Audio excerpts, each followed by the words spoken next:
اگر ہماری ماں بہنیں سن رہی ہیں تو سنیں، حیا ایمان کا ایک شعبہ ہے۔ حیا کا اندازہ آپ اس بات سے لگا سکتے ہیں کہ اللہ کے نبی نے عورتوں کو مسجد میں نماز پڑھنے کی اجازت دی ہے، بلکہ یہاں تک فرمایا ہے کہ اے اللہ کے بندو، اگر میری بندیاں تم سے مسجد میں نماز پڑھنے کی اجازت مانگے تو تم ان کو مت روکو۔ لا تمنعوا ما اللہ یصلین فی المسجد، اگر اللہ کی باندیاں مسجد میں نماز پڑھنے آئے تو ان کو مسجدوں میں جانے سے مت روکو۔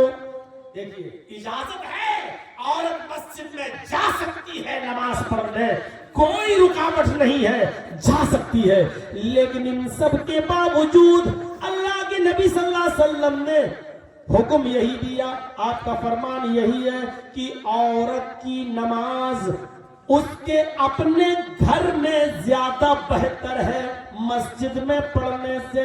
مسجد میں نماز پڑھنا عورت کا جائز ہے، اگر وہ اپنے شوہر سے مسجد میں جانے کی اجازت مانگے تو شوہر کو نہیں روکنا چاہیے، اس کو اجازت دینا چاہیے۔ اللہ کے نبی نے فرمایا کہ اگر وہ آنا چاہے تو تم ان کو مت روکو، اجازت ہے، جائیں، جاتی بھی ہے۔ الحمدللہ اہل حدیثوں کی مسجدوں میں عورتوں کا جانا آج کل عام ہو چکا ہے، جا بھی رہی ہے، لیکن ان سب کے باوجود غور کرو اللہ کے نبی کے اس فرمان پر کہ عورت کا اپنے گھر میں نماز پڑھنا زیادہ بہتر ہے مسجد میں نماز پڑھنے سے۔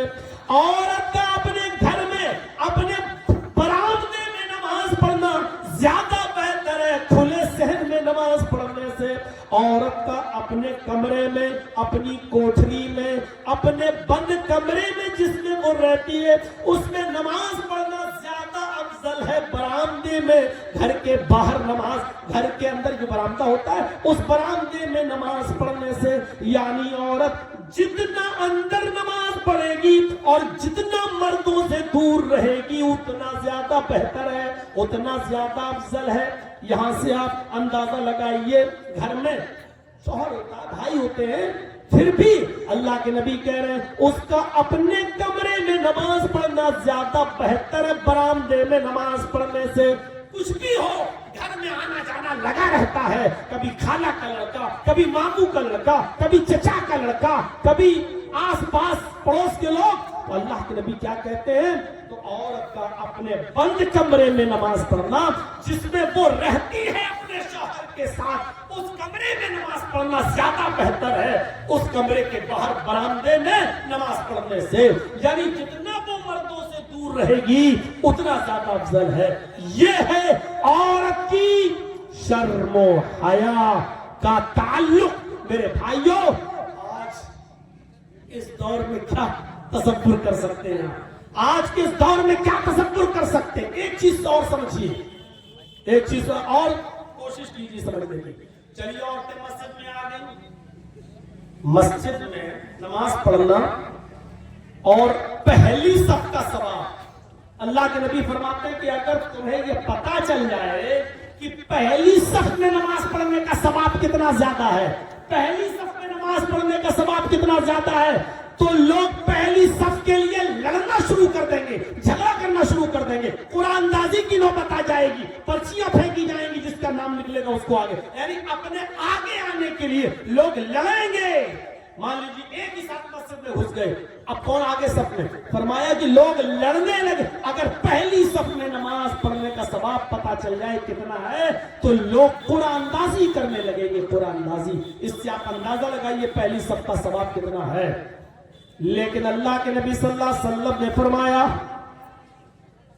خیر صفوف الرجال اولها وشرها آخرها، مردوں کی پہلی صف سب سے افضل ہے اور آخری صف، مردوں کی آخری صف ثواب اور برکت اور خیر کے اعتبار سے سب سے بری صف ہے۔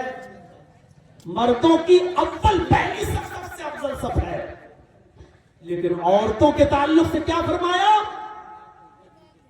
خیر صفوف النساء آخرها وشرها اولها، عورتوں کی پچھلی صف، سب سے پیچھے والی صف ثواب کے اعتبار سے سب سے افضل افضل اور بہتر ہے اور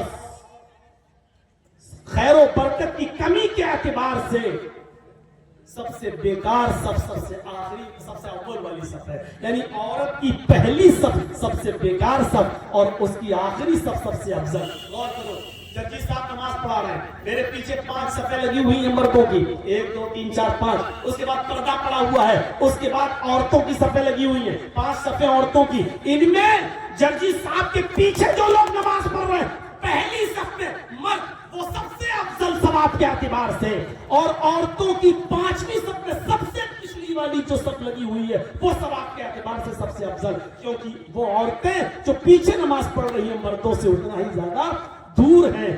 آپ شرم و حیا کا اندازہ لگائیں گے. غور کیجئے, نماز, مسجد میں نماز, اور اس میں بھی سب سے پچھلی صف عورت کی سب سے بہتر. کیوں؟ کیونکہ عورت جتنی مردوں سے دور ہے اتنی خیر میں ہے, اتنی بھلائی کے اندر ہے. جب مسجد کے اندر یہ حال ہے کہ عورتوں کو مردوں سے دور رہنے کا حکم ہے, تو بازاروں میں, شادیوں میں ایک ساتھ بیٹھ کے کھانا کھانا, ایک ساتھ بیٹھ کے جانا, اور کالجز اور یونیورسٹیز میں ایک ساتھ لڑکے اور لڑکیوں کا بیٹھ کر پڑھنا, اور کالج کی کینٹین میں دونوں کا ایک ساتھ بیٹھ کے چائے پینا. میرے بھائیوں ذرا غور کیجئے, اسلام کا اس سے کیا تعلق ہے؟ میرے بھائیوں, نکاح کے موقع پر کیا ہوتا ہے؟ اللہ کے نبی نے کہا کوئی لڑکی ہے اور اس سے شادی ہو رہی ہے تو اس کی اجازت کیا ہے؟